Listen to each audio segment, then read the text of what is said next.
ಎಲ್ಲರಿಗೂ ನಮಸ್ಕಾರ. Welcome to my channel. ಇವತ್ತಿನ ವಿಡಿಯೋದಲ್ಲಿ ಈಗ ಮಳೆಗಾಲ ಆಗಿರೋದ್ರಿಂದ ಬಾಯಿಗೆ ರುಚಿಯಾಗಿ ಮತ್ತು ಶೀತ ಕೆಮ್ಮು ನೆಗಡಿ ಬಾರದೇ ಇರೋ ಥರ ಈ ರೀತಿ ಹುರಿದ ಹುರುಳಿಕಾಳು ಸಾರು ಮಾಡ್ಕೊಂಡು ತಿಂತಾ ಇದ್ರೆ ರುಚಿಯಲ್ಲಿ ಅದ್ಭುತ ಆಗಿದ್ರೆ ಬನ್ನಿ ಈಗ ಹೇಗೆ ಮಾಡೋದು ಅಂತ ತಿಳಿಸ್ಕೊಡ್ತಾ ಇದ್ದೀನಿ. ಫಸ್ಟು ಒಂದು ಬಾಣಲೆಗೆ ನಾನು 1 ಕಪ್ಪು ಹುರುಳಿಕಾಳನ್ನು ಹಾಕ್ಕೊಂಡು ಸ್ಟೌವಿನ ಮೀಡಿಯಮ್ ಫ್ಲೇಮಲ್ಲಿ ಇಟ್ಕೊಂಡು ಚೆನ್ನಾಗಿ ಹುರ್ಕೊಳ್ತಾ ಇದ್ದೀನಿ.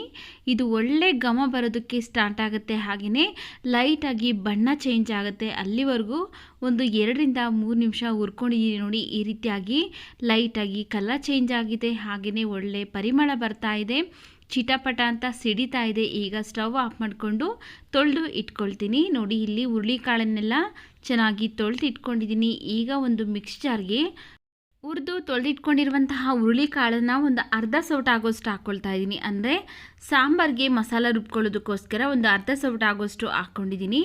ಆನಂತರ 1 ಗಡ್ಡೆ ಬೆಳ್ಳುಳ್ಳಿನ ಸಿಪ್ಪೆ ತೆಗೆದು ಹಾಕ್ಕೊಳ್ತಾ ಇದ್ದೀನಿ. ಒಂದು 3 ಸ್ಪೂನ್ ಆಗೋಷ್ಟು ಹಸಿ ಕಾಯಿ ತುರಿ ಹಾಕ್ಕೊಳ್ತಾ ಇದ್ದೀನಿ. ಒಬ್ಬೊಬ್ಬರು ಒಂದೊಂದು ಥರ ಈ ಸಾಂಬಾರನ್ನ ಮಾಡ್ತಾರೆ, ಆದರೆ ನಮ್ಮನೇಲಿ ಯಾವ ರೀತಿಯಾಗಿ ಮಾಡ್ತಾರಲ್ಲ ಅದೇ ರೀತಿಯಾಗಿ ನಾನು ನಿಮಗೆ ತಿಳಿಸ್ಕೊಡ್ತಾ ಇದ್ದೀನಿ. ಈಗ ಇದಕ್ಕೆ 1.5 ಸ್ಪೂನ್ ಸಾಂಬಾರು ಪೌಡರ್ ಹಾಕ್ಕೊಳ್ತಾ ಇದ್ದೀನಿ. ಅರ್ಧ ಸ್ಪೂನ್ ಆಗೋಷ್ಟು ಖಾರದ ಪುಡಿ ಅಂದರೆ ರೆಡ್ ಚಿಲ್ಲಿ ಪೌಡರ್ ಹಾಕ್ಕೊಳ್ತಾ ಇದ್ದೀನಿ. ನಿಮ್ಮ ಖಾರಕ್ಕೆ ಎಷ್ಟು ಬೇಕೋ ಅಷ್ಟು ನೋಡಿಕೊಂಡು ನೀವು ಹಾಕ್ಕೊಳ್ಳಿ. ಹಾಗೆಯೇ ಒಂದು ನಲ್ಲಿಕಾಯಿ ಗಾತ್ರದಷ್ಟು ಹುಣಸೆಹಣ್ಣು ಹಾಕ್ಕೊಳ್ತಾ ಇದ್ದೀನಿ. ಒಂದು ಸ್ವಲ್ಪ ಕೊತ್ತಂಬರಿ ಸೊಪ್ಪು, ಹಾಗೆಯೇ ಇದಕ್ಕೆ ಒಂದು ಅರ್ಧ ಸ್ಪೂನ್ ಆಗೋಷ್ಟು ಅರಿಶಿನ ಪುಡಿ. ಇವಿಷ್ಟು ರುಬ್ಕೊಳ್ಳೋದಕ್ಕೆ ಬೇಕಾಗುವಷ್ಟು ನೀರನ್ನ ಹಾಕ್ಕೊಂಡು ನುಣ್ಣಗೆ ರುಬ್ಕೊಂಬಂದಿದ್ದೀನಿ ನೋಡಿ. ಈಗ ಇದನ್ನು ಸೈಡ್ಗೆ ಇಟ್ಟು ಒಂದು ಕುಕ್ಕರ್ಗೆ ನಾವು ಹುರಿದು ತೊಳೆದಿಟ್ಕೊಂಡಿರುವಂತಹ ಹುರುಳಿಕಾಳನ್ನು ಹಾಕ್ಕೊಳ್ತಾ ಇದ್ದೀನಿ. ಹಾಗೆಯೇ ಇದಕ್ಕೆ 2 ಆಲೂಗಡ್ಡೆನೂ ಸಹ ತೊಳೆದು ಈ ರೀತಿಯಾಗಿ ಕಟ್ ಮಾಡಿ ಹಾಕ್ಕೊಳ್ತಾ ಇದ್ದೀನಿ. ನಿಮ್ಮ ಹತ್ರ ಬದನೆಕಾಯಿ ಇದ್ದರೆ ಬದನೆಕಾಯಿನೂ ಸಹ 1-2 ತೊಳೆದ್ಬಿಟ್ಟು ಕಟ್ ಮಾಡಿ ಹಾಕ್ಕೊಳ್ಳಿ. ನನ್ನ ಹತ್ರ ಬದನೆಕಾಯಿ ಇಲ್ಲ, ಅದರಿಂದ ಸ್ಕಿಪ್ ಮಾಡಿದ್ದೀನಿ. ಈಗ ಇದಕ್ಕೆ ರುಬ್ಕೊಂಡಿರುವಂತಹ ಮಸಾಲ ಹಾಕ್ಕೊಳ್ತಾ ಇದ್ದೀನಿ. ಅದೇ ಮಿಕ್ಸ್ ಜಾರ್ಗೆ ಒಂದು ಸ್ವಲ್ಪ ನೀರನ್ನು ಹಾಕಿ ಮಿಕ್ಸ್ ಜಾರ್ ತೊಳೆದ್ಬಿಟ್ಟು ಇದಕ್ಕೆ ಹಾಕ್ಕೊಂಡಿದ್ದೀನಿ. ನೋಡ್ಕೊಳ್ಳಿ, ಈಗ ನಿಮಗೆ ಸಾರು ಯಾವ ಕನ್ಸಿಸ್ಟೆನ್ಸಿಗೆ ಬೇಕಾಗುತ್ತಲ್ಲ, ಯಾವ ಹದಕ್ಕೆ ಬೇಕಾಗುತ್ತಲ್ಲ ಆ ಹದಕ್ಕೆ ನೋಡಿಕೊಂಡು ನೀವು ನೀರನ್ನು ಸೇರಿಸ್ಕೊಂಡು ಅಡ್ಜಸ್ಟ್ ಮಾಡ್ಕೊಳ್ಳಿ. ನಾನಿಲ್ಲಿ ಅನ್ನ ಮತ್ತು ಮುದ್ದೆಗೆ ಮಾಡ್ತಾಯಿದ್ದೀನಿ, ಆದ್ದರಿಂದ ಮೀಡಿಯಮ್ ಕನ್ಸಿಸ್ಟೆನ್ಸಿಗೆ ಮಾಡ್ಕೊಳ್ತಾ ಇದ್ದೀನಿ ನೋಡಿ. ಈ ಹದಕ್ಕಿದ್ರೆ ಸಾಕಾಗುತ್ತೆ. ಈಗ ಇದಕ್ಕೆ ರುಚಿಗೆ ತಕ್ಕಷ್ಟು ಕಲ್ಲುಪ್ಪು ಹಾಕ್ಕೊಳ್ತಾ ಇದ್ದೀನಿ. ನೀವು ಬೇಕಿದ್ದರೆ ಕಲ್ಲುಪ್ಪು ಹಾಕ್ಕೊಳ್ಳಿ ಅಥವಾ ಪುಡಿ ಉಪ್ಪನ್ನು ಹಾಕ್ಕೊಳ್ಳಿ. ಈಗ ಒಂದ್ಸರಿ ಮಿಕ್ಸ್ ಮಾಡಿ ಈಗ ಇದ್ರ ಮೇಲೆ ಕುಕ್ಕರ್ ಲಿಡ್ನ ಕ್ಲೋಸ್ ಮಾಡಿ ಸ್ಟವ್ ಮೇಲೆ ಇಟ್ಟು ನಾವು 2 ವಿಷಿಲ್ ಕೂಗಿಸ್ಕೊಳ್ಬೇಕು. 2 ವಿಷಿಲ್ ಬಂದು ಇದ್ರ ಪ್ರೆಷರೆಲ್ಲ ಹೋದ್ಮೇಲೆ ಕುಕ್ಕರ್ ಕ್ಯಾಪ್ ಓಪನ್ ಮಾಡ್ತಾ ಇದ್ದೀನಿ ನೋಡಿ. ಹುರುಳಿಕಾಳು ಆಲೂಗಡ್ಡೆ ಎಲ್ಲ ಚೆನ್ನಾಗಿ ಬೆಂದಿದೆ. ಸಾಂಬಾರ್ ಕನ್ಸಿಸ್ಟೆನ್ಸಿನೂ ಸಹ ಕರೆಕ್ಟಾಗಿ ಇದೆ. ಅನ್ನ ಮುದ್ದೆಗೆ ಎರಡಕ್ಕೂ ಸಹ ಪರ್ಫೆಕ್ಟಾಗಿ ಇರುತ್ತೆ. ನಿಮಗೇನಾದ್ರು ಉಪ್ಪು ಖಾರ ಬೇಕು ಅನ್ಸರೆ ಈ ಟೈಮಲ್ಲಿ ಹಾಕ್ಕೊಂಡು ನೀವು ಕುದಿಸ್ಕೊಳ್ಳಿ. ಈಗ ಸಾಂಬಾರಿಗೆ ಒಗ್ಗರಣೆ ಮಾಡ್ಕೊಳ್ಳೋಣ ಬನ್ನಿ.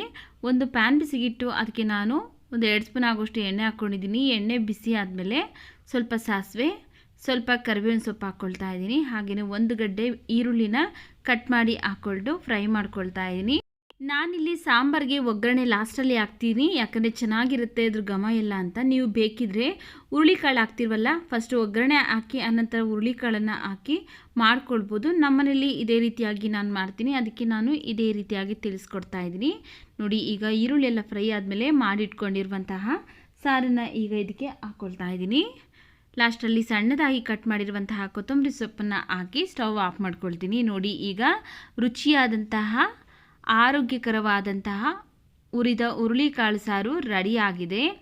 ಈ ರೀತಿ ಮಳೆಗಾಲದಲ್ಲಿ ನಾವು ಹುರುಳಿಕಾಳು ಸಾರನ್ನ ಮಾಡ್ಕೊಂಡು ತಿಂತಾ ಇದ್ದರೆ ಬಿಸಿ ಬಿಸಿ ಅನ್ನ ಮತ್ತು ಮುದ್ದೆಗೆ ಇನ್ನೂ 4 ತುತ್ತು ಊಟ ಜಾಸ್ತಿನೇ ತಿಂತೀರಾ, ಅಷ್ಟೊಂದು ರುಚಿಯಾಗಿರುತ್ತೆ. ಹಾಗೆ ನೆಗಡಿ ಕೆಮ್ಮು ಏನೇ ಇದ್ದರೂ ಸಹ ಕಂಟ್ರೋಲ್ ಆಗುತ್ತೆ. ವಿಡಿಯೋ ಇಷ್ಟ ಆಗಿದ್ರೆ ವಿಡಿಯೋಗೊಂದು ಲೈಕ್ ಮಾಡಿ, ವಿಡಿಯೋವನ್ನು ಶೇರ್ ಮಾಡಿ, ನಮ್ಮ ಚಾನಲ್ಗೆ ಸಬ್ಸ್ಕ್ರೈಬ್ ಮಾಡಿ ಸಪೋರ್ಟ್ ಮಾಡಿ.